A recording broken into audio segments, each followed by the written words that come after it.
Hi friends, ಹೇಗಿದ್ದೀರಿ? ಎಲ್ಲರೂ ಚೆನ್ನಾಗಿದ್ದೀರಿ ಅಂತ ಅಂದ್ಕೊಂಡಿದ್ದೇನೆ. ಬನ್ನಿ, ಇವತ್ತು ಮಕ್ಕಳಿಗೆಲ್ಲ ಇಷ್ಟವಾಗುವಂಥ ಒಂದು ಮಿಲ್ಕ್ ಫುಡ್ಡಿಂಗ್ ಮಾಡುವ. ತುಂಬ ಅದ್ಭುತವಾಗಿ ಬಂದಿದೆ. ಬರೀ ಮೂರೇ ಇಂಗ್ರೀಡಿಯೆಂಟ್ಸ್ ಹಾಕಿ ಮಾಡಿರುವಂಥ ಒಂದು ಮಿಲ್ಕ್ ಫುಡ್ಡಿಂಗ್ ತುಂಬ ಚೆನ್ನಾಗಿ ಬಂದಿದೆ. ಇದು ಕಡಿಮೆ ಸಮಯದಲ್ಲಿ ಕಡಿಮೆ ಇಂಗ್ರೀಡಿಯೆಂಟ್ಸ್ ಹಾಕಿ ಮಕ್ಕಳಿಗೆಲ್ಲ ಇಷ್ಟವಾಗುವಂಥ ಒಂದು ಮಿಲ್ಕ್ ಫುಡ್ಡಿಂಗ್. ಬನ್ನಿ, ಇದನ್ನು ಮಾಡೋದು ಹೇಗೆ ಅಂತ ನೋಡೋಣ. ಬನ್ನಿ, ಇಲ್ಲಿ ನಾನು ಅರ್ಧ ಲೀಟ್ರ್ ಹಾಲು ಹಾಕ್ತಾ ಇರೋದು. ಹಸಿ ಹಾಲು ಇದು ಅರ್ಧ ಲೀಟರ್ ಹಾಲು ಹಾಕ್ತಾ ಇರೋದು. ಈಗ ನಾನು 5.5 ಟೇಬಲ್ ಸ್ಪೂನು ಕಾರ್ನ್ಫ್ಲೋರ್ ಹಾಕ್ತಾ ಇದ್ದೇನೆ, ಜೋಳದ ಹಿಟ್ಟು. ಇದರಲ್ಲಿ 5 ಟೇಬಲ್ ಸ್ಪೂನ್ ಇದೆ, 1/4 ಕಪ್ ಇದೆ. ಇದನ್ನು ಹಾಕಬೇಕು. ಈಗ ಜೋಳದ ಹಿಟ್ಟು ಹಾಕಬೇಕು. ನೋಡಿ, ಅರ್ಧ ಲೀಟರ್ ಹಾಲಿಗೆ 5.5 ಟೇಬಲ್ ಸ್ಪೂನ್ ಜೋಳದ ಹಿಟ್ಟು ಹಾಕಬೇಕು. ಕಾರ್ನ್ಫ್ಲೋರ್ ಅಂತ ಹೇಳ್ತೀವಲ್ಲ ಅದು.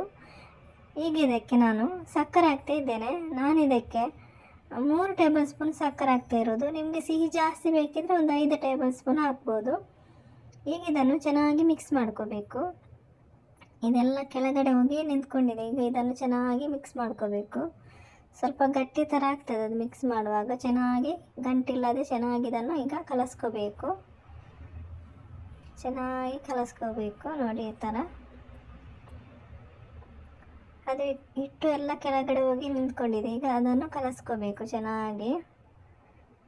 ಈ ಥರ ಚೆನ್ನಾಗಿ ಕಲಸ್ಕೋಬೇಕು. ಹಾಗೆ ನನ್ನ ವೀಡಿಯೋಸ್ ನಿಮಗೆ ಇಷ್ಟ ಆಗೋದಾದರೆ ಒಂದು ಲೈಕ್ ಮತ್ತು ಸಬ್ಸ್ಕ್ರೈಬ್ ಮಾಡೋದನ್ನು ಮರಿಬೇಡಿ. ಹಾಗೆ ಪಕ್ಕದಲ್ಲಿರೋ ಬೆಲ್ಲೈಕನ್ ಕೂಡ ಪ್ರೆಸ್ ಮಾಡಿ, ನಿಮಗೆ ನೋಟಿಫಿಕೇಷನ್ ಬರ್ತದೆ. ಹಾಗೆ ನಿಮ್ಮ ಫ್ರೆಂಡ್ಸ್ ಫ್ಯಾಮಿಲಿ ಜೊತೆ ಶೇರ್ ಮಾಡಿ, ಸಪೋರ್ಟ್ ಮಾಡಿ. ನೋಡಿ, ಹಿಟ್ಟು ಚೆನ್ನಾಗಿ ಕಲಸ್ಕೊಂಡಾಗಿದೆ. ನೋಡಿ, ಗಂಟಿಲ್ಲದೆ ಚೆನ್ನಾಗಿ ಕಲಸ್ಕೊಂಡಾಗಿದೆ. ಈಗ ಇದನ್ನು ಗ್ಯಾಸ್ ಮೇಲೆ ಇಡುವ. ಗ್ಯಾಸ್ ಆನ್ ಮಾಡಿ ಇಡುವ. ಇಲ್ಲಿ ಈಗ ಚೆನ್ನಾಗಿ ಕೈ ಬಿಡದೆ ಮಿಕ್ಸ್ ಮಾಡ್ತಾನೆ ಇರಬೇಕು.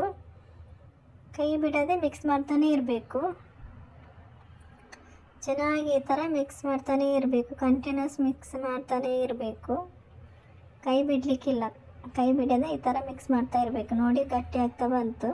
ನೋಡಿ, ಅದ್ಭುತವಾಗಿರುವಂಥ ಒಂದು ಮಿಲ್ಕ್ ಫುಡ್ಡಿಂಗ್. ನೋಡಿ, ಈ ಥರ ಮಿಕ್ಸ್ ಮಾಡ್ತಾ ಇರಬೇಕು. ನೋಡಿ, ಇದು ಆಗುವಾಗ ಇದು ಬಿಡ್ತದೆ, ಪಾತ್ರೆಯಿಂದ ಬಿಡ್ತದೆ ಅದು. ಆಗ ಆಯಿತು ಅಂತ ಅರ್ಥ ಅದ್ರದ್ದು.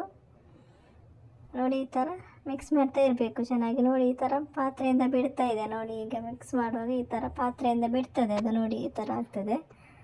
ಈ ಥರ ಆದರೆ ಇದು ಬೆಂದಿದೆ ಅಂತ ಅರ್ಥ. ನೋಡಿ, ತುಂಬ ಚೆನ್ನಾಗಿ ಆಗಿದೆ. ಈಗ ಇದನ್ನು ಒಂದು ಪಾತ್ರೆಗೆ ಹಾಕುವ. ಇಲ್ಲಿ ನಾನು ತುಪ್ಪ ಸವರಿ, ಒಂದು ಪ್ಲೇಟಿಗೆ ತುಪ್ಪ ಸವರಿ ಇಟ್ಕೊಂಡಿದ್ದೇನೆ. ಈಗ ಇದಕ್ಕೆ ಹಾಕ್ತಾ ಇದ್ದೇನೆ ನಾನು. ಇದನ್ನು ಹಾಕಬೇಕೀಗ. ಹೆಲ್ದಿಯಾಗಿ ಟೇಸ್ಟಿಯಾಗಿ ಮಾಡಿರುವಂಥ ಒಂದು ಮಿಲ್ಕ್ ಫುಡ್ಡಿಂಗ್ ಇದು. ಇದನ್ನೀಗ 2 ಗಂಟೆ ಕಾಲ ತಣ್ಣಗಾಗಲಿಕ್ಕೆ ಬಿಡಬೇಕು.